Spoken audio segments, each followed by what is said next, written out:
हम जीवन में आगे इसलिए नहीं बढ़ पाते क्योंकि हमने अपने मन को खुद बांधा हुआ होता है, लेकिन बाहर से परिस्थितियां देखने पर ऐसा लगता है कि परिस्थितियों ने हमें बांध रखा है। इसी कारण हम जीवन में आगे नहीं बढ़ पा रहे हैं। आज की कहानी हमारे इसी भ्रम को तोड़ने वाली है। शुरू करते हैं आज की गौतम बुद्ध की शिक्षाप्रद कहानी, मन के बंधक। गौतम बुद्ध की शिक्षाप्रद कहानी। एक बार की बात है, गौतम बुद्ध अपने कुछ शिष्यों के साथ कहीं जा रहे थे।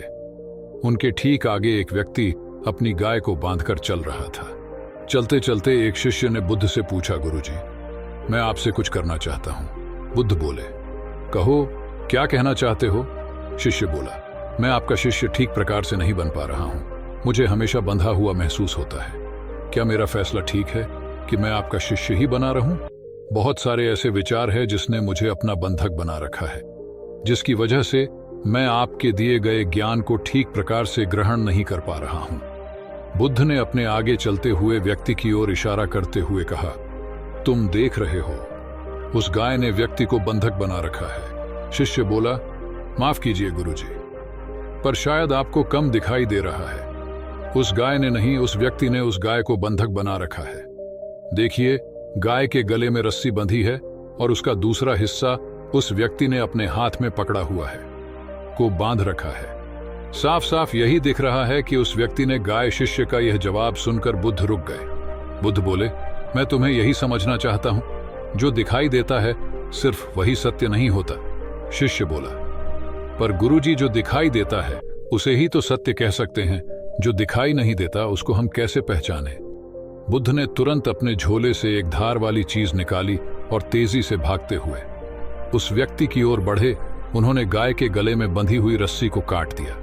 रस्सी खुलते ही गाय जोर से भागने लगी। ये देखकर वह व्यक्ति बुद्ध पर जोरों से चिल्लाया, ये क्या किया आपने? वह व्यक्ति भी उसे पकड़ने के लिए उसके पीछे भागा। बुद्ध को ऐसी हरकत करते हुए देखकर शिष्य उनके पास आए और कहने लगे, गुरुजी, आपने क्यों उस गाय की रस्सी को काट दिया? आप तो हमें सत्य बताने वाले थे, फिर यह आपने अचानक से क्या कर दिया? बुद्ध बोले, सत्य तो मैं तुम्हें कई बार बता चुका हूं, लेकिन आज तुम्हें दिखाना चाहता था कि बंधक कौन था। बंधक वह व्यक्ति था जिसके मन में यह डर था कि गाय कहीं चली जाएगी, लेकिन गाय के मन में यह डर नहीं था कि उसका मालिक चला जाएगा। जिसके भीतर डर नहीं है उसको कभी बंधक नहीं बनाया जा सकता। आगे बुद्ध ने कहा, डर ही हमें बंधन में डाले रखता है। हमारे मन का बंधन कोई और नहीं, हम खुद ही हैं। हमें हमेशा यह डर लगा रहता है कि हमसे कुछ छिन जाएगा। इस डर के कारण हम ज्ञान के मार्ग पर आगे नहीं बढ़ना चाहते, लेकिन यह सिर्फ हमारा भ्रम होता है। जैसे ही हम ज्ञान के मार्ग पर आगे बढ़ते हैं, तब हमें पता चलता है हमसे कुछ छीना नहीं जा रहा, बल्कि हमें वह मिल रहा है जो हमारा अपना है। हम उस गैस के गुब्बारे की तरह है जिसके अंदर आसमानों में उड़ने की संभावना होती है, लेकिन जमीन पर बंधी वह डोर हमारा बंधन होता है। हमें इस बात का डर लगता है कि हमारी नीचाई हमसे छूट जाएगी, क्योंकि नीचाई में भले दुख हो, लेकिन वो जाना पहचाना होता है और ऊंचाई हमेशा अजनबी होती है। इसलिए हमें आसमानों की ऊंचाइयों से डर लगने लगता है। शिष्य बोला, गुरुजी, मैं समझ चुका हूं, मेरा बंधन स्वयं मैं खुद हूं।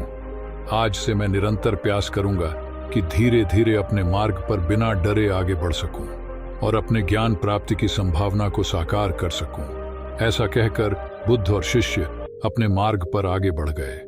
आज की कहानी से हमें यह शिक्षा मिलती है कि हमें अपने मन के बंधन को समझना होगा और उसे काटने का प्रयास करना होगा। बंधन हमारे हैं तो उससे निकलने की जिम्मेदारी भी हमारी है।